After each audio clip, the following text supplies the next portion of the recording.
நான் உங்க சுஜி. இன்னைக்கு சுஜிஸ் கிச்சன்ல என்ன ரெசிபின்னு பார்க்கலாமா? இன்னைக்கு ஒரு சூப்பரான சைட் டிஷ் ரெசிபியோட வந்திருக்கேங்க. பழாப்பழம் சாப்பிட்ட பிறகு அதோட கொட்டைய நம்ம வீணாக்காம அந்த சீட கலெக்ட் பண்ணி வச்சு, இல்ல கடைகள்லயே தனியாவே 1/2 கிலோ, 1 கிலோன்னு சீடு கேட்டோம்னா, இந்த மாதிரி பலாப்பழ கொட்டைகள் கிடைக்கும். அத நல்லாவே கழுவிட்டு, நல்லா உலர்த்தி வச்சுக்கலாம். வெயில்லயோ, இல்ல நிழல்லயோ உலர்த்தி வச்சுக்கலாம். அதுக்கப்புறம் இந்த மாதிரி 2 2ஆ கட் பண்ணி குக்கர்ல வச்சு ஒரு 4லிருந்து 6 விசில் வேக வச்சு எடுத்துக்கங்க. இப்போ ஒரு மிக்ஸி ஜார்ல 2 தக்காளி, 2 வெங்காயம், 1 டேபிள் ஸ்பூன் இஞ்சி பூண்டு பேஸ்ட் போட்டு அரைச்சு எடுத்துக்கலாம். ஒரு கடாயில 3 டேபிள் ஸ்பூன் எண்ணெய் விட்டுட்டு, 1/2 டீஸ்பூன் சோம்பு, ஒரு பட்டை, ஒரு பிரிஞ்சி இலை போட்டுட்டு, நம்ம அரைச்ச வெங்காயம், தக்காளி மசாலாவையும் சேர்த்து நல்லாவே வதக்கி விடலாம்.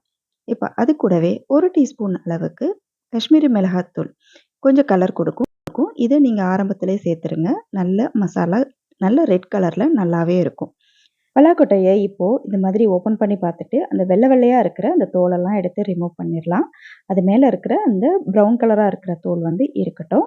இந்த பக்கம் வெங்காயம், தக்காளி மசாலாவும் நல்லா வதங்கி வரட்டும். அந்த மிளகாத்தூளும் வதங்கி வரட்டும். நல்லா வதங்கி வந்த பிறகு 2 டீஸ்பூன் அளவுக்கு மல்லித்தூளும் போட்டு நல்லாவே வதக்கி குடுத்துக்கலாம்.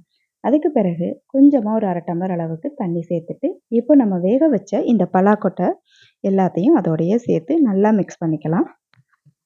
இந்த மசாலா எல்லாமே பலாக்கொட்டையில நல்லாவே அப்சார்ப் ஆகட்டும். இன்னும் கொஞ்சம் தண்ணி சேர்த்துக்கலாம். தண்ணி சேர்த்து விட்டுட்டு, நம்ம லோ ஃப்ளேம்ல வச்சு 1 டீஸ்பூன் அளவுக்கு சிக்கன் மசாலா இல்லன்னா கரம் மசாலா சேர்த்துட்டு, அதையும் நல்லாவே கலந்து விட்டுட்டு, கருவேப்பிலையெல்லாம் தூவி விட்டுட்டு, மூடி வச்சு கொஞ்ச நேரம் ஒரு 5லிருந்து 10 நிமிஷம் குக் பண்ணலாம். பலாக்கொட்டை வந்து நம்மளுடைய இதயம் சம்பந்தமான எல்லா நோய்களையும் வராம தடுக்குது.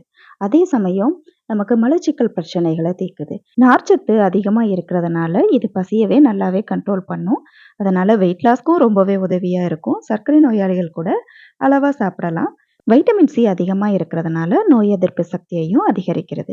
இப்போ பலாக்கொட்டை வெந்துருச்சான்னு பார்க்கலாம். நல்லாவே வெந்துருச்சு. மசாலாவும் நல்லாவே சேர்ந்து வந்துருச்சு. இந்த சமயத்துல இறக்குறதுக்கு முன்னாடி ஒரு 1/2 டீஸ்பூன் ஜீரகத்தூள் சேர்த்துக்கலாம். கொத்தமல்லி இலை தூவி இறக்குனோம்னா சூப்பரான பலாக்கொட்டை மசாலா ரெடி ஆயிடுங்க. நீங்க இத சாதம், சப்பாத்தி, தோசை எல்லாத்துக்குமே சூப்பர் காம்பினேஷனா இருக்கும்.